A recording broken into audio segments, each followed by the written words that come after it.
வணக்கம். அதிரடியின் இன்றைய பிரதான செய்திகள். முதலில் தலைப்புச் செய்திகள். யாழில் வயலில் வேலை செய்து கொண்டிருந்த இளைஞனுக்கு நேர்ந்த சோகம், அதிர்ச்சியில் உறைந்து போன குடும்பத்தினர். நடந்தது என்ன?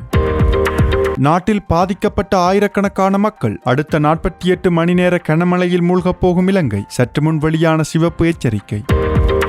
ஈழத்தமிழர்கள் தொடர்பில் அடுத்தடுத்து விஜய்க்கு வரும் வேண்டுகோள்கள். பிரித்தானிய அரசாங்கத்திடமிருந்து வந்த அவசர கடிதம். விடுக்கப்பட்டுள்ள முக்கிய கோரிக்கை.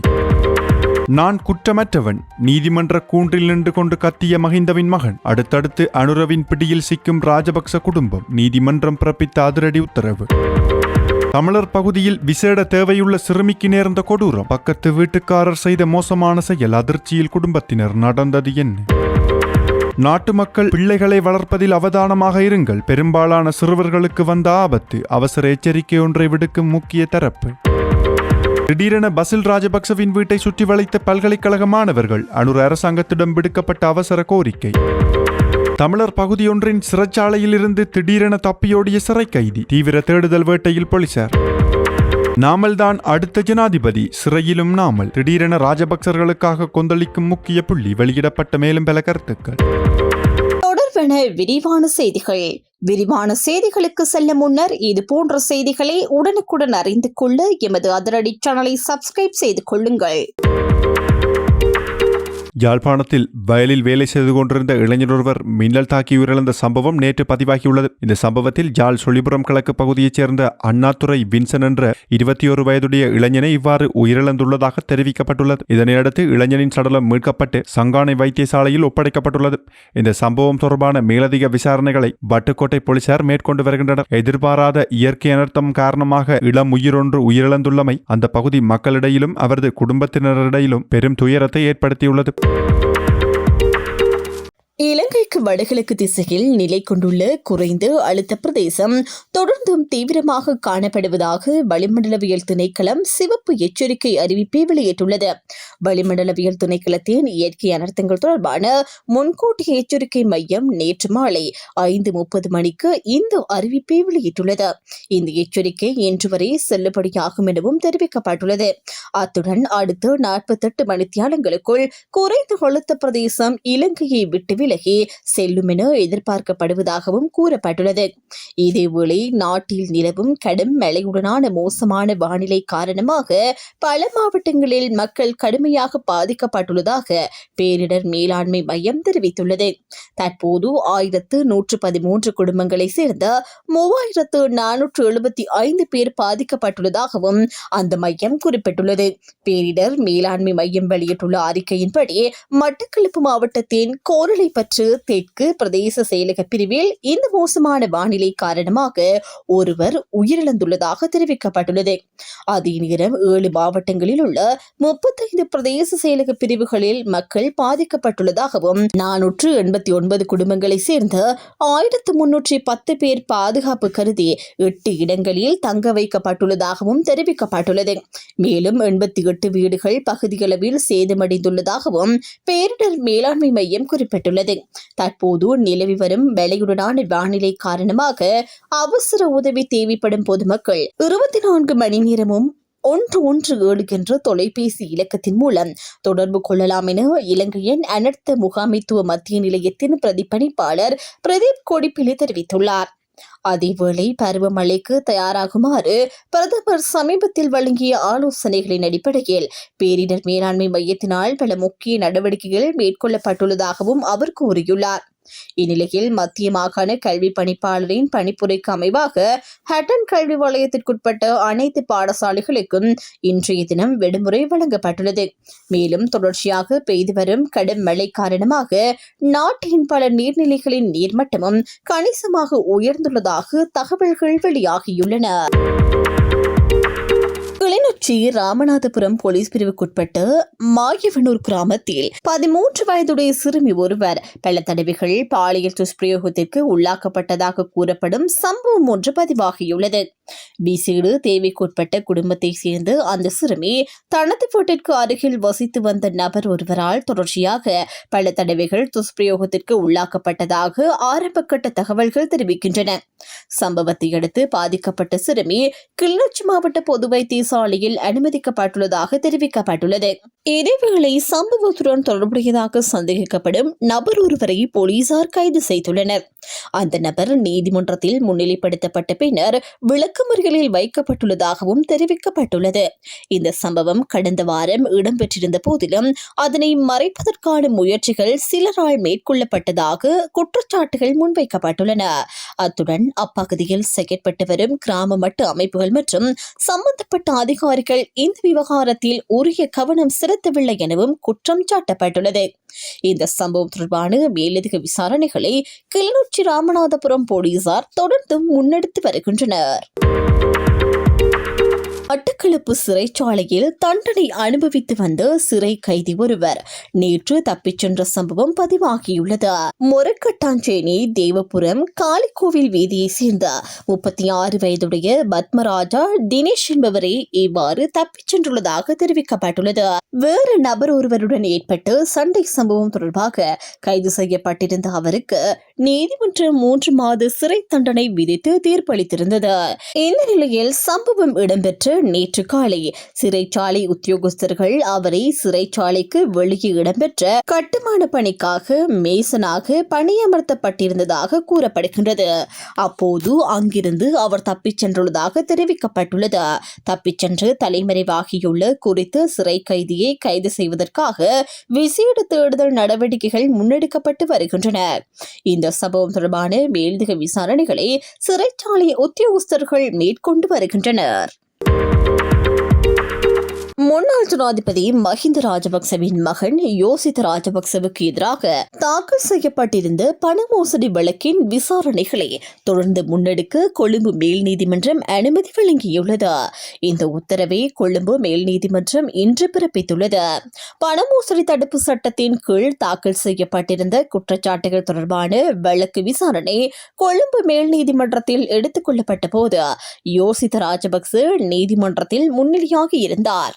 இதன்போது நீதிமன்ற கூண்டிலிருந்து தாம் குற்றமற்றவர் என அவர் தெரிவித்துள்ளார். இந்த வழக்கில் சுமத்தப்பட்டுள்ள சதித்திட்டம் என்ற குற்றச்சாட்டை தொடர்ந்து முன்னெடுத்து செல்ல முடியாது என தெரிவித்து பிரதிவாதி தரப்பினரால் ஆரம்பிக்கப்பட்ட ஆட்சேபனை முன்வைக்கப்பட்டிருந்தது.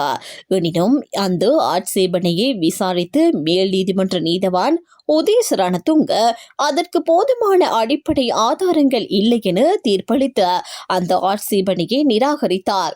அத்துடன் குற்றப்பத்திரிகையை தொடர்ந்து முன்னெடுத்து செல்லவும் நீதிமன்றம் அனுமதி வழங்கியுள்ளது. இதனைத் தொடர்ந்து பகிரங்க நீதிமன்றத்தில் குற்றப்பத்திரிகை வாசித்து காட்டப்பட்ட நிலையில் யோசித்த ராஜபக்ச தாம் குற்றமற்றவர் என மீண்டும் பதிலளித்துள்ளார். பண மோசடி குற்றச்சாட்டுகள் தொடர்பான இந்த வழக்கு இனிவரும் நாட்களிலும் கொழும்பு மேல் நீதிமன்றத்தில் அதிகார வரம்பிற்குள் தொடர்ந்து விசாரணைக்கு எடுத்துக் கொள்ளப்பட உள்ளதாக தெரிவிக்கப்பட்டுள்ளது. ஈழத்தமிழர்களின் நியாயமான அரசியல் உரிமைகளை அடிப்படையாக கொண்டு அவர்களுக்கு நியாயமான அரசியல் தீர்வை பெற்றுக் கொடுக்கும் முயற்சிகளில் தமிழக அரசாங்கத்துடன் இணைந்து நெருக்கமாக பணியாற்ற தயாராக இருப்பதாக பிரித்தானிய நாடாளுமன்றத்தின் தமிழர்களுக்கான அனைத்து கட்சி நாடாளுமன்ற குழு தெரிவித்துள்ளது. தமிழக முதலமைச்சராக பதவியேற்றுள்ள விஜய்க்கு வாழ்த்து தெரிவித்து அனுப்பப்பட்ட கடிதத்தில் இந்த விடயம் குறிப்பிடப்பட்டுள்ளது. பிரித்தானிய நாடாளுமன்றத்தின் தமிழர்களுக்கான அனைத்து கட்சி குழுவின் சார்பில் தொழிற்கட்சியின் நாடாளுமன்ற உறுப்பினர்களான சிவோன் மெக்டோனா மற்றும் உமா குமரன் ஆகியோர் இந்த வாழ்த்து கடிதத்தை அனுப்பியுள்ளனர். அந்த கடிதத்தில் தமிழக முதலமைச்சர் விஜயின் ஆட்சி தமிழ்நாட்டில் வாழும் மக்களுக்கு மட்டுமல்லாமல் இலங்கையில் வாழும் தமிழ் மக்களுக்கும் உலகம் முழுவதும் வாழும் தமிழ் மக்களுக்கும் முக்கியத்துவம் வாய்ந்ததாக இருக்கும் என தெரிவிக்கப்பட்டுள்ளது. மேலும் விஜயின் ஆட்சி காலத்தில் அனைத்து மக்களினதும் ஜனநாயக விழுமியங்கள் மேலும் வலுப்பெறும் என தாங்கள் நம்புவதாகவும் அவர்கள் குறிப்பிட்டுள்ளனர். அத்துடன் பிரித்தானியாவில் வாழும் புலம்பெயர் தமிழ் சமூகத்தினருக்கு தமிழ்நாட்டுடன் ஆழமான மற்றும் நீடித்த உறவு காணப்படுவதாகவும் அந்த கடிதத்தில் தெரிவிக்கப்பட்டுள்ளது. இணையவழி விளையாட்டுகளில் சிறுவர்கள் அதிக நேரம் செலவிடுவதால் பல்வேறு உளவியல் மற்றும் சமூக ரீதியான அபாயங்கள் அதிகரித்து வருவதாக நிபுணர்கள் எச்சரிக்கை விடுத்துள்ளனர். இது தொடர்பாக கணினி அவசர தயார்நிலை குழுவின் சிரேஷ்ட தகவல் பாதுகாப்பு பொறியியலாளர் சாருக்கு தமிழ் போல கருத்து வெளியிட்டுள்ளார். அவர் தெரிவிக்கையில், தற்போது இணையவழி விளையாட்டுகள் மூலம் உலகம் முழுவதும் உள்ள அறிமுகமற்ற நபர்களுடன் சிறுவர்கள் நேரடியாக தொடர்பு கொள்ளும் சூழல் உருவாகியுள்ளதாக குறிப்பிட்டுள்ளார். இதன் காரணமாக சிறுவர்கள் நீண்ட நேரம் ஆன்லைன் சூழலில் ஈடுபட்டு அந்நிய நபர்களுடன் உணர்ச்சி ரீதியான நெருக்கத்தை உருவாக்கி தனிப்பட்ட தகவல்களை பகிரும் அபாயம் அதிகரித்துள்ளதாகவும் அவர் தெரிவித்துள்ளார். சில சந்தர்ப்பங்களில் சிறுவர்கள் தங்களது தனிப்பட்ட புகைப்படங்கள் மற்றும் முக்கிய தகவல்களையும் அறிமுகமற்ற நபர்களுடன் பகிரும் நிலைமை உருவாகியுள்ளதாகவும் அவர் சுட்டிக்காட்டியுள்ளார். மேலும் பல இணையவழி விளையாட்டுகளில் வயது வரம்புகள் மற்றும் உள்ளடக்க எச்சரிக்கைகள் காணப்பட்டாலும் அவற்றின் கண்காணிப்பு போதுமான அளவில் இல்லை எனவும் அவர் தெரிவித்துள்ளார். இதற்காக PEGI போன்ற அமைப்புகள் வழங்கும் வயது வகைப்பாடுகள் தொடர்பாக பெற்றோர் அறிந்து கொண்டு தங்களது பிள்ளைகளின் விளையாட்டு பயன்பாட்டை கண்காணிக்க வேண்டும் எனவும் அவர் குறிப்பிட்டுள்ளார். அதேவேளை பல இணையவழி விளையாட்டுகள் பரிசு மற்றும் வெகுமதி அடிப்படையில் வடிவமைக்கப்பட்டுள்ளதால் அவை சூதாட்டத்திற்கு ஒத்த அடிமைத்தனத்தை உருவாக்கக்கூடும் எனவும் எச்சரிக்கப்பட்டுள்ளது. சில சிறுவர்கள் பெற்றோரின் கிரெடிட் கார்டுகளை பயன்படுத்தி 4 லட்சம் ரூபாய் முதல் 5 லட்சம் ரூபாய் வரை இணையவழி விளையாட்டுகளுக்காக செலவழித்த சம்பவங்களும் பதிவாகியுள்ளதாக தெரிவிக்கப்பட்டுள்ளது. மேலும் பெற்றோர் இதனை கட்டுப்படுத்த முயற்சிக்கும் போது சிறுவர்களில் கோபம், மன அழுத்தம் மற்றும் தாக்குதல் மனப்பான்மை போன்ற மாற்றங்கள் ஏற்படுவதாகவும் அவர் தெரிவித்துள்ளார். எனவே இணையவழி விளையாட்டுகளை முழுமையாக கட்டுப்படுத்துவது கடினமானதாக இருந்தாலும் பெற்றோர் கண்காணிப்பு, திரைநேர வரம்புகளை நிர்ணயித்தல் மற்றும் டிஜிட்டல் பாதுகாப்பு குறித்து விழிப்புணர்வை அதிகரித்தல் மிகவும் அவசியம் என நிபுணர்கள் வலியுறுத்தியுள்ளனர். முன்னாள் நிதியமைச்சர் பசில் ராஜபக்சவுக்கு சொந்தமானது என கருதப்படும் மல்வானையில் உள்ள வீடு ஒன்றை முற்றுகையிட்டு போராட்டம் ஒன்று முன்னெடுக்கப்பட்டுள்ளது. இந்த போராட்டத்தில் பல்கலைக்கழக மாணவர் சங்கத்தினர் நேற்று ஏற்பாடு செய்து நடத்தியுள்ளனர். கம்பஹ மாவட்டத்தின் மல்வானி பகுதியில் அமைந்துள்ள இந்த வீடு முன்னதாக பசில் ராஜபக்சவிற்கு சொந்தமானது அல்ல என அவரது சட்டத்தரணிகள் நீதிமன்றத்தில் அறிவித்திருந்தனர். இந்த நிலையில் குறித்த வீடும் அதனை சுற்றியுள்ள நிலப்பரப்பும் பல்கலைக்கழகங்களின் தேவைகளுக்கும் பொதுமக்கள் பயன்பாட்டிற்கும் ஒதுக்கப்பட வேண்டும் என கோரி இந்த போராட்டம் முன்னெடுக்கப்பட்டுள்ளது. பசில் ராஜபக்சவின் நிலைப்பாட்டை அவரது சட்டத்தரணிகள் நீதிமன்றத்தில் தெரிவித்ததை தொடர்ந்து அந்த வீடும் நிலப்பரப்பும் ஏலத்தில் விடப்பட வேண்டும் என நீதிமன்றம் உத்தரவிட்டிருந்தது. இதற்கிடையில் முன்னர் நடைபெற்ற போராட்டம் ஒன்றின் போது குழு ஒன்றினால் வீட்டின் ஒரு பகுதிக்கு தீ வைக்கப்பட்டதால் அந்த வளாகத்தில் சேதம் ஏற்பட்டிருந்ததாகவும் தெரிவிக்கப்பட்டுள்ளது.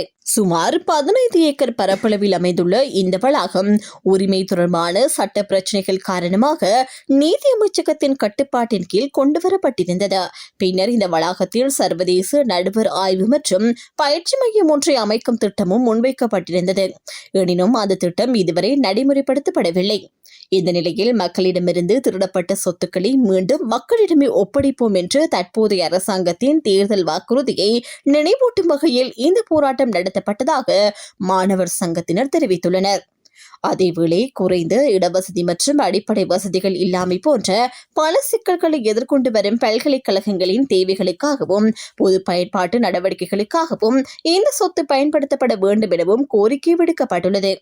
பயன்பாடின்றி காணப்படும் இந்த சொத்தினை கல்வி மற்றும் பொதுநல நோக்கங்களுக்காக ஒதுக்க நடவடிக்கை எடுக்க வேண்டும் என பல்கலைக்கழக மாணவர் சங்கம் மீண்டும் வலியுறுத்தியுள்ளது குறிப்பிடத்தக்கது. நாட்டின் அடுத்த ஜனாதிபதியாக நாமல் ராஜபக்ச வர வேண்டும் என மக்கள் விரும்புகின்றனர் என்று முன்னாள் அமைச்சர் ஜான்ஸ்டன் பெர்னாண்டோ தெரிவித்துள்ளார். இது தொடர்பாக கருத்து வெளியிட்ட அவர் இன்று கிராமங்களில் மட்டுமல்லாமல் சிறைகளிலும் கூட அடுத்த ஜனாதிபதி நாமலை என்ற கருத்து பேசப்பட்டு வருவதாக குறிப்பிட்டுள்ளார். கடந்த 76 ஆண்டுகளில் முன்னெடுக்கப்பட்ட அபிவிருத்தி திட்டங்களை விடவும் தற்போதைய ஜனாதிபதி அனுரகுமார் திசாநாயக்கு மிகப்பெரிய அபிவிருத்தி திட்டங்களை முன்னெடுப்பார் என மக்கள் எதிர்பார்த்திருந்ததாகவும் அவர் தெரிவித்தார். அதேவேளை இந்த நாட்டிற்காக அதிக அர்ப்பணிப்புடன் செயற்பட்ட தலைவர் முன்னாள் ஜனாதிபதி மஹிந்த ராஜபக்சவே எனவும் ஜோன்ஸ்டன் பெர்னாண்டோ கூறியுள்ளார்.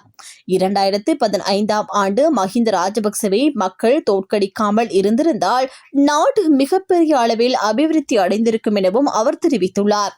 மேலும் நாட்டை மீண்டும் அபிவிருத்தி பாதைக்கு கொண்டு செல்லக்கூடிய தலைவர் நாமல் ராஜபக்ச மட்டுமே என தாம் நம்புவதாகவும் ஜோன்ஸ்டன் பெர்னாண்டோ குறிப்பிட்டுள்ளார்.